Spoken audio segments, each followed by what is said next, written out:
Alright, welcome back my friends of the YouTube world. Today I'm going to do a review on these Ausdom headphones I got sent by a company called Bagin, B-A-G-I-N from Amazon. They said they were going to send me headphones if I do a review on them, and obviously nobody's going to turn that down.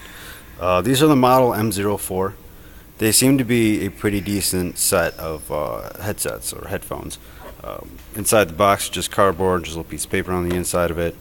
It comes in these plastics. It's almost like a cheap plastic molded around it, and comes with the two cables, the 3.5 millimeter gold plated. It's got the double ring so you can use it for speakers or microphone, and then you have the USB with the micro USB adapter, much like Androids. Now this setup that it came in this way, you can see it's very small. I love because I can just take the boxes and throw them out. I don't want a case because I never put them back in the case. So this is a great way to save money on the whole process and keep the costs on. I believe these are around $50 on Amazon, if I remember correctly. Overall, very, very good set of headphones for the price. This USB charger or USB cable does not come with a base, so you're going to have to use your PC, or I've used my Nexus charger, an LG charger, and an HTC charger, and they've all done pretty well in charging the headphones. It takes like an hour to 2 hours to charge them completely. The 3.5 millimeter jack sound that comes from it is very, very good. This is Bluetooth 3.0, so there is a difference listening to over wire as opposed to wireless, obviously because it is not the newest standard of Bluetooth. The design of it, it's very nice, it's very smooth.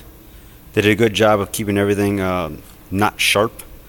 The outside has this cool tortoiseshell look of it. I guess you could say more like a transformer outside of it. It's labeled left and right for those of you who have a hard time with that. I stretched this out so you can see it as a steel-backed plastic piece. Still very flexible. Fits my small head. I'm only 5'5", so everything on me is pretty much small. And the only problem is when I put them on, there's a little gap. These things tip up just a little bit.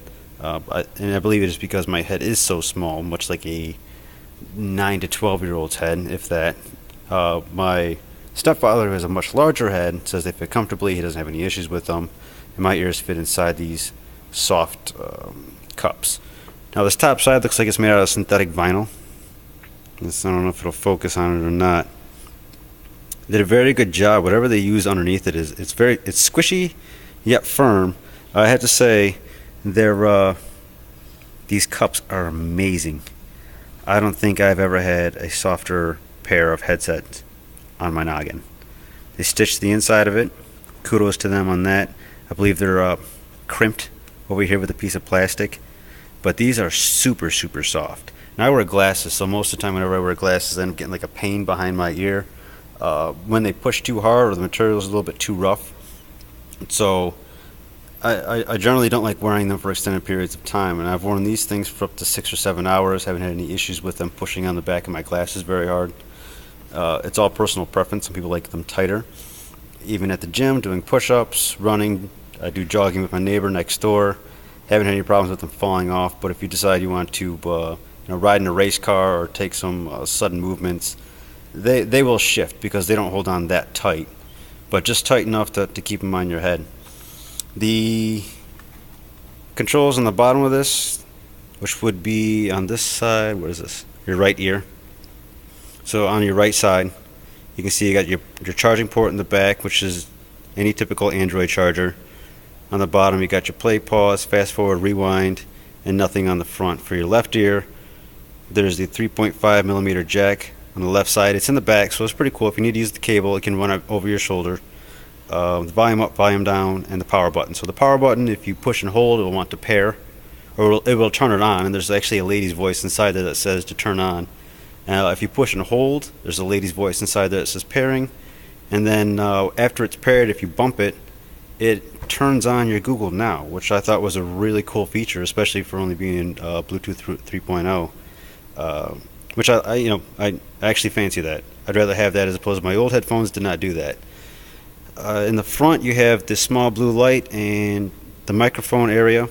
This blue light is it blinks when you're pairing your Bluetooth but it's actually kind of a nuisance because when I was driving in my Jeep, I drive a Jeep with these things for the most part, but I switched vehicles since then. But when I was driving in my Jeep at night, this blue light would reflect off of the front window and the column on the side and the right next to you, against all of that. So I kept thinking I was getting pulled over. There was a cop car around. It drove me nuts for probably 4 or 5 days till I finally figured out that it was this light casting against the windshield. The microphone, it picks up a lot of noise. So when I'm driving home in my Jeep, unlike my last pair of headphones, it doesn't seem to be noise canceling, and it also seems to pick up everything around you. So I can, even when I'm at work, I work in a machine shop, my wife, when she's talking to me on the phone, she can hear other people around me having conversations, or the machines running, or the road noise when I'm on the road. So it does that. I guess it has a really good microphone in it. It just picks up too much. Maybe a little more noise canceling, or an omnidirectional microphone that pushes it to the other side. I'm not sure what kind of fix they could do for that. The sound quality from the inside of these headphones is pretty amazing.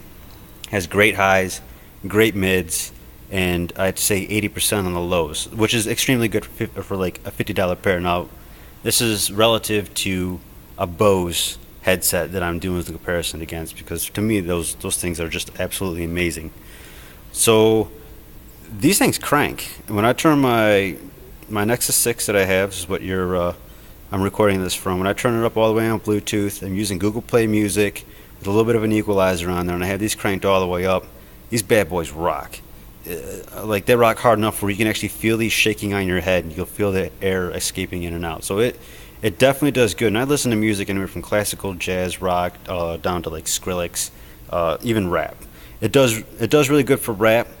It does really, really good for dubstep because it gives you all the highs and lows that you're looking to get out of it. But, it's still missing some of the frequencies you would get at the bottom, which really, really no big deal. It's not anything that you would miss from your car. Overall, great set of headphones. $50, go grab you a pair on Amazon. I'm not sure where else they sell them, but I have to say for $50, that's a pretty good deal. And I'm going to pass these on to my children and let them play with it. You can't have too many headphones hanging around. So there you go.